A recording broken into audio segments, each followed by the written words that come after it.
The O'Reilly Factor is on tonight. I suppose if you are of an anarchist mind, which I think some of them may be, then you don't want government. You want to create chaos.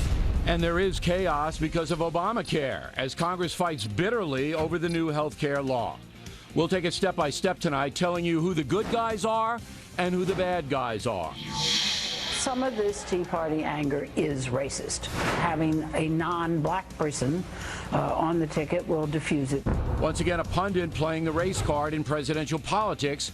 We'll take a hard look at that. You believe the Holy Spirit directed you to write Killing Jesus? Yes, I believe that. Well, you are suggesting that you are the chosen one, Bill. I'm not the chosen one. After seeing that preview of the 60 Minutes pieces coming Sunday, a Philadelphia columnist mocks my faith. We'll deal with him in the Pinheads of the Week segment tonight.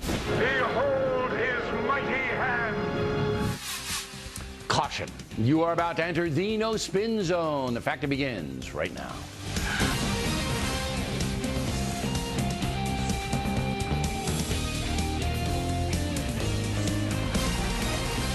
Hi, I'm Bill O'Reilly. Thanks for watching us tonight. Obamacare madness. That is the subject of this evening's Talking Points memo. It is absolute chaos in Washington. Republicans trying to destroy Obamacare. Democrats desperately trying to hold on to the new law, which kicks in this coming January 1st. Today, the Senate voted 54-44 to remove language that defunds Obamacare from the bill that passed the House earlier this week. So now the bill goes back to the House, which is controlled by Republicans, and an effort will be made to neuter the Senate bill. It's a merry-go-round, back and forth and back and forth. If a resolution is not reached, it's possible that no money will be allocated for anything. Thus, the government would have to shut down. There is bitterness all over the place.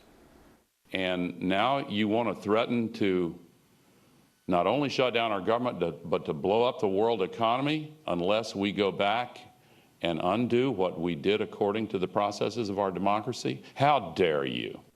That soliloquy posed to Republicans, of course. And many in the GOP replied this way. What we have to think about when we think about Obamacare is we have to think about, do you believe in freedom or coercion? Obamacare is riddled with mandatory this, mandatory that. I think there are several hundred mandates. When you hear the word mandate, that's not freedom. That's your government telling you have to do something. Now, the problem with the debate is that the Affordable Health Care law was passed legally and the Supreme Court upheld it. But now there's buyer's remorse from the American public. All the polls say the majority of Americans do not want Obamacare because they think it'll hurt them.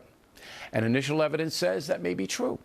Here's a partial list of companies and enterprises that are cutting back hours for workers to avoid higher health care costs.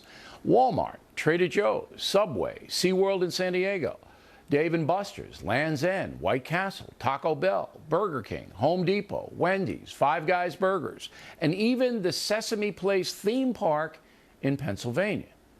Obviously, the folks who could least afford it, hourly workers, are getting hammered. And ironically, Obamacare is aimed at helping those people. Nevertheless, the president is standing firm. Over the last few weeks, the rhetoric has just been cranked up to a place I've never seen before.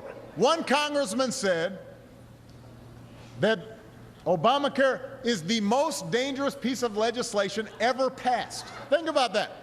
Affordable health care is worse than a law that lets slave owners get their runaway slaves back. I mean, these are quotes. I'm not making this stuff up. And there has been hysteria over Obamacare, no question.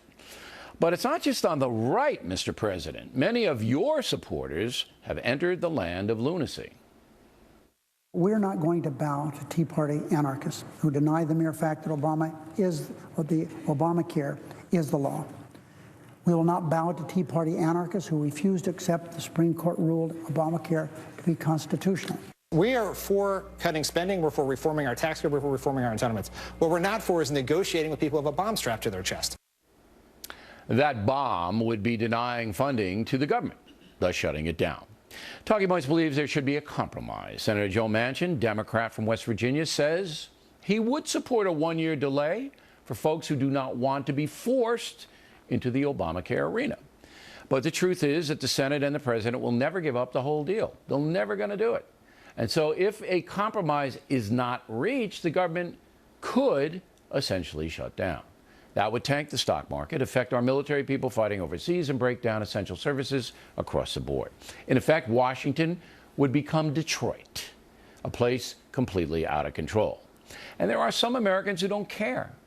But most of us do care. We don't want scorched earth, and we don't want a government shutdown that would directly hurt many of our fellow citizens. So it is that President Obama and the Republican leadership in Congress must sit down and hammer out a deal. Both sides have to give something here. Those who will not compromise will be hurting the country, and the American people will know exactly who they are. And that's a memo. In a moment, reaction from two congressmen who are directly involved in the chaos. Can we get out of this mess? That report next on The Rundown.